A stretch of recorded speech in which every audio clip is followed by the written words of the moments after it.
তোমার বোনটা আমি বুঝাইতে বুঝাইতে শেষ, এবার তুমি ওরা একটু বুঝাও। আপু তুই একটু বোঝার চেষ্টা কর, দুলাভাই বিদেশ গেলে তো তোরই ভালো।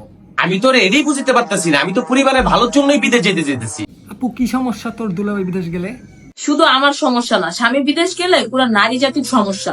একবার যদি জামাই বিদেশ চইলা যায়, তখন জামাইয়ের সাথে আর সুখ দুঃখ ভাগাভাগি করা যায় না। আপু একবার যদি দুলাভাই বিদেশি টাকা দিয়ে একটা বাড়ি করতে পারে, একটা গাড়ি করতে পারে, একটা ব্যবসা করতে পারে, তাহলে তো সুখ আর সুখ। ভাইরে, তুই টাকা পয়সা দিয়ে সুখ দেখলি, কিন্তু এই সুখ পাওয়ার আগে যে কত যন্ত্রণা ভোগ করতে হইব, ওইটা কি একবার ভাইবা দেখছস? তোর বাচ্চা কাচ্চার জন্য হইলে দুলাভাই বিদেশ যাইতে দে, ওদের ভবিষ্যৎ অনেক ভালো হইব। ভালো ভবিষ্যতের আশায় আমি আমার পোলাপাইনের বর্তমান নষ্ট করতে পারবো না। একটাবার ভাইবা দেখছস, তোর দুলাভাই যদি বিদেশ চলে যায়, এই পোলাপাইন গুলো অসুস্থ হইব, জ্বর হইব, বাপেরে দেখতে পারবো না।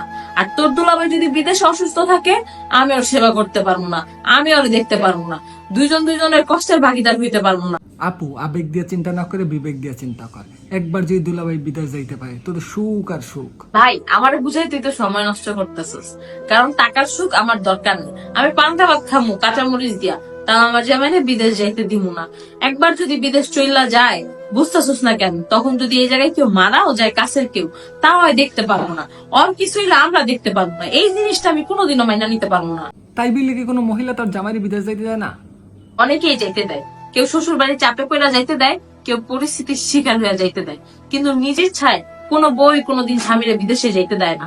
আর আমি পরিস্থিতির শিকারও না, আমার এত ঋণও নেই, আমি যাইতে দিব না উন্নতির জন্য আমার জামাইরে বিদেশে। দুলাভাই আপনি বুঝান, আমি আর বুঝাইতে পারতেছি না। তোর 6 মাস ধরে বুঝাইতেছি, তাও এ রাজি হইতেছে না। আপু তুই তো এত আবেগী ছিলি না, হঠাৎ করে তোর ভিতরে এত আবেগ আইলে করতে? ধরো কচুর আবে, বাপের বাড়ির ঘাড়েতে বিপদ নামাইলাম, এই যে বিদেশ যাইবো, নিজের কাছে 1 টাকাও নাই। দেখা যাবো যখন বিদেশ যাইবো, তখন আমি ওই টাকা দিতে হইব, আমার বাপের বাড়িতে টাকা না দিতে হইব।